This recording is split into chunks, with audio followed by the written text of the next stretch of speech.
쉬운 성경 말씀. 마태복음 9장. 예수님께서 배를 타시고 호수를 가로질러 고향으로 돌아오셨습니다. 그때 사람들이 중풍병 환자 한 사람을 침상에 누인 채 예수님께로 데려왔습니다. 예수님께서 사람들의 믿음을 보시고 중풍병 환자에게 말씀하셨습니다. 안심하여라 아들아. 내 죄가 용서받았다. 몇몇 율법학자들이 속으로 말했습니다. 이 사람이 하나님을 모독하는구나. 예수님께서 그들의 생각을 아시고 말씀하셨습니다.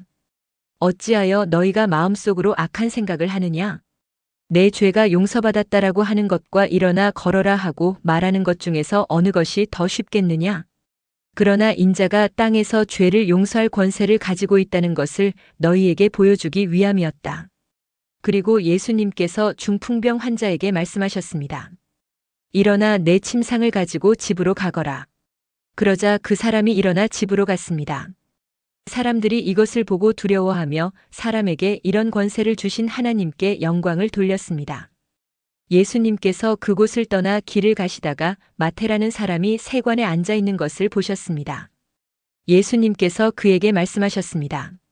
나를 따라오너라. 그러자 마태는 일어나서 예수님을 따라갔습니다. 예수님께서 마태의 집에서 식사를 하실 때였습니다. 많은 세리들과 죄인들이 와서 예수님과 제자들로 더불어 함께 식사를 하고 있었습니다. 바리새파 사람들이 이것을 보고 제자들에게 말했습니다. 어째서 너희 선생님은 세리들과 죄인들하고 함께 어울려 식사를 하느냐? 예수님께서 이 소리를 들으시고 말씀하셨습니다. 건강한 사람은 의사가 필요 없으나 환자들은 의사가 필요하다. 너희는 가서 나는 희생 제물보다 자비를 원한다라는 말씀이 무슨 뜻인지 배워라. 나는 의인을 부르러 온 것이 아니라 죄인을 부르러 왔다. 그때 요한의 제자들이 예수님께 와서 말했습니다. 우리들과 바리새파 사람들은 자주 금식을 하는데 왜 선생님의 제자들은 전혀 금식을 하지 않습니까? 예수님께서 이들에게 대답하셨습니다. 결혼식에 참석한 사람들이 신랑과 함께 있을 때 슬퍼할 수 있느냐? 그러나 신랑을 빼앗길 날이 올 텐데 그때는 금식할 것이다. 그 누구도 새 천조각을 낡은 옷에 대고 깁지 않는다. 만일 그렇게 하면 새 천조각이 그 옷을 잡아당겨 더 심하게 찢어질 것이다. 그 누구도 새 포도주를 낡은 가죽 부대에 담지 않는다. 만일 그렇게 하면 낡은 부대가 터져 포도주가 쏟아지고 가죽 부대도 못 쓰게 될 것이다. 새 포도주는 새 가죽 부대에 넣어야 한다. 그래야 둘 다 보존될 수 있다. 예수님께서 이 말씀을 하시는 동안 회당장이 와서 예수님께 절하고 말했습니다. 제 딸이 조금 전에 죽었습니다. 오셔서 손을 얹어 주십시오. 그러면 다시 살아날 것입니다. 예수님께서 일어나 회당장을 따라가셨습니다. 제자들도 같이 갔습니다. 가는 길에 12년 동안 혈루증을 앓아온 한 여자가 예수님의 뒤로 와서 옷깃을 만졌습니다. 그녀는 속으로 예수님의 옷을 만지기만 해도 내가 나을 거야 라고 생각했던 것입니다. 예수님께서 뒤돌아서서 그 여자를 보고 말씀하셨습니다. 안심하여라 딸아. 내 믿음이 너를 구원하였다. 그 즉시 그 여자의 병이 나았습니다. 예수님께서 회당장의 집에 도착했을 때였습니다. 예수님은 피리를 부는 사람들과 떠드는 사람들을 보셨습니다. 예수님께서 말씀하셨습니다. 물러나라. 소녀는 죽은 것이 아니라 자고 있는 것이다. 그러자 사람들이 예수님을 비웃었습니다. 사람들을 밖으로 내보낸 뒤 예수님께서 들어가셔서 소녀의 손을 잡았습니다. 그러자 소녀가 일어났습니다. 이 소식은 온 동네 사방으로 퍼져나갔습니다. 예수님께서 거기를 떠나가실 때 보지 못하는 두 사람이 예수님을 따라오면서 소리질렀습니다. 다윗의 자손이여 우리를 불쌍히 여겨주소서. 예수님께서 집 안으로 들어가시자 보지 못하는 사람들이 예수님께 나아왔습니다. 예수님께서 그들에게 물으셨습니다. 내가 너희를 보게 할 수 있다고 믿느냐? 그들이 대답했습니다. 그렇습니다, 주님. 예수님께서 그들의 눈을 만지시며 말씀하셨습니다. 너희의 믿음대로 너희에게 이루어져라. 그러자 그들의 눈이 뜨였습니다. 예수님께서 그들에게 매우 엄중히 이르셨습니다. 이 일을 아무에게도 알리지 마라. 그러나 두 사람은 나가서 예수님에 대한 소문을 사방에 퍼뜨렸습니다. 그들이 떠나갔을 때 사람들이 귀신 들려 말하지 못하는 사람을 데리고 예수님께 왔습니다. 예수님께서 귀신을 내쫓자 말 못했던 사람이 말을 하게 되었습니다. 사람들은 놀라서 말했습니다. 이스라엘에서 이와 같은 일이 일어난 적이 없었다. 그러나 바리새파 사람들은 말했습니다. 그는 우두머리 귀신의 힘으로 귀신을 내쫓는 것이다. 예수님께서 모든 성읍과 마을을 두루 다니셨습니다. 예수님께서는 유대인의 회당에서 가르치기도 하셨고 하나님 나라에 대한 기쁜 소식을 전하기도 하셨습니다. 그리고 온갖 질병과 고통을 치료해 주셨습니다. 예수님께서는 사람들을 불쌍히 여기셨습니다. 그것은 사람들이 마치 목자 없는 양처럼 내팽개쳐져 고통을 당하고 있었기 때문입니다. 예수님께서 제자들에게 말씀하셨습니다. 추수할 것은 넘쳐나는데 일꾼이 적구나. 그러므로 추수할 밭의 주인에게 간청하여 일꾼들을 추수할 밭으로 보내달라고 하여라. 마태복음 10장. 예수님께서 12명의 제자를 부르셨습니다. 그리고 제자들에게 더러운 영을 쫓고 모든 병과 허약함을 치료하는 권능을 주셨습니다. 12제자의 이름은 이렇습니다. 베드로라고도 불리는 시몬과 그의 동생 안드레, 세베대의 아들 야고보와 그의 동생 요한, 빌립과 바돌로메, 도마와 세리 출신인 마태, 알페오의 아들 야고보, 다데오, 열심당원 시몬과 가룟 출신 유다입니다. 유다는 예수님을 배반한 사람입니다. 예수님께서 12제자를 보내시며 이렇게 지시하셨습니다. 이방 사람의 길로 가지 말고 사마리아 성에도 들어가지 마라.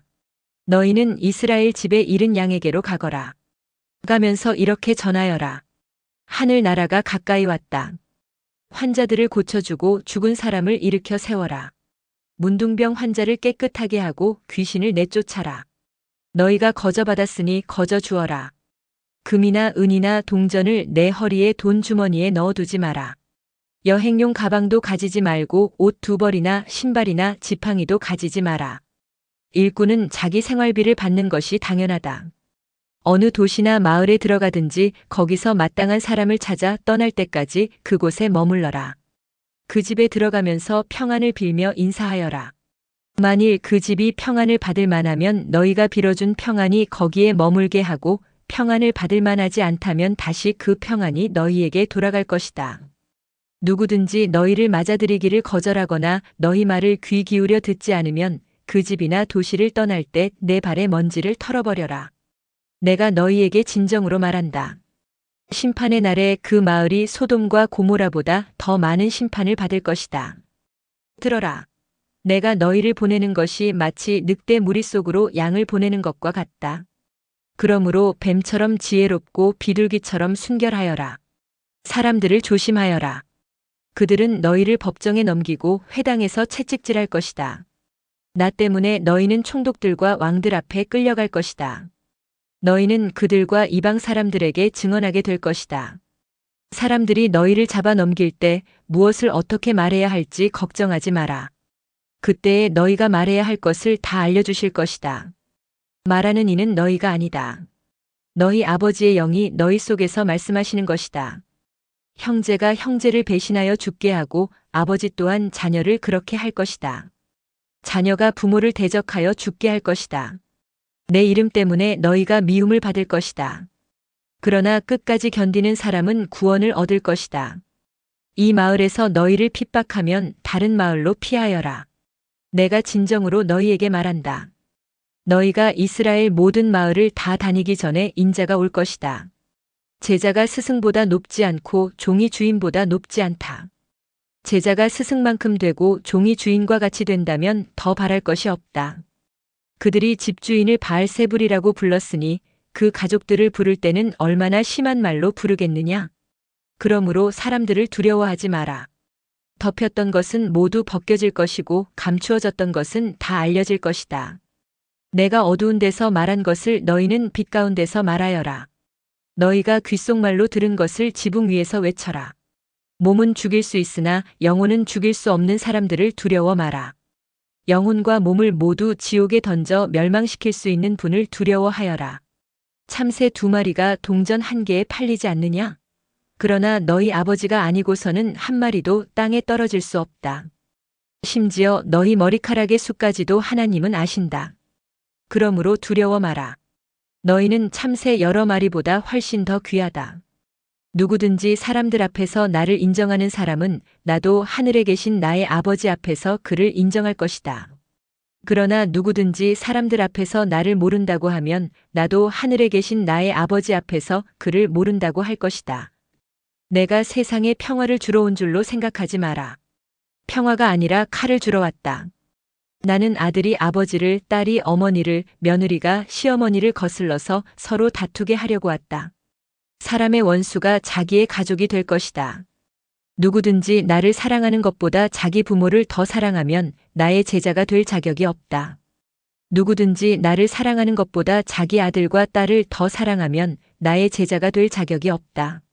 자기 십자가를 지고 나를 따르지 않는 사람은 내 제자가 될 자격이 없다. 자기의 목숨을 찾으려고 하는 사람은 잃게 될 것이며 나를 위하여 자기 목숨을 버리는 사람은 얻게 될 것이다. 너희를 맞아들이는 사람은 나를 맞아들이는 것이다. 나를 맞아들이는 사람은 나를 보내신 분을 맞아들이는 것이다. 예언자의 이름으로 예언자를 맞아들이는 사람은 예언자의 상을 받을 것이다. 의인의 이름으로 의인을 맞아들이는 사람은 의인의 상을 받을 것이다. 내가 진정으로 말한다. 제자의 이름으로 보잘것없는 사람에게 냉수 한 잔이라도 주는 사람은 반드시 하늘나라에서 상을 받을 것이다. 오늘도 은혜 넘치는 하루 되시길 기도드립니다.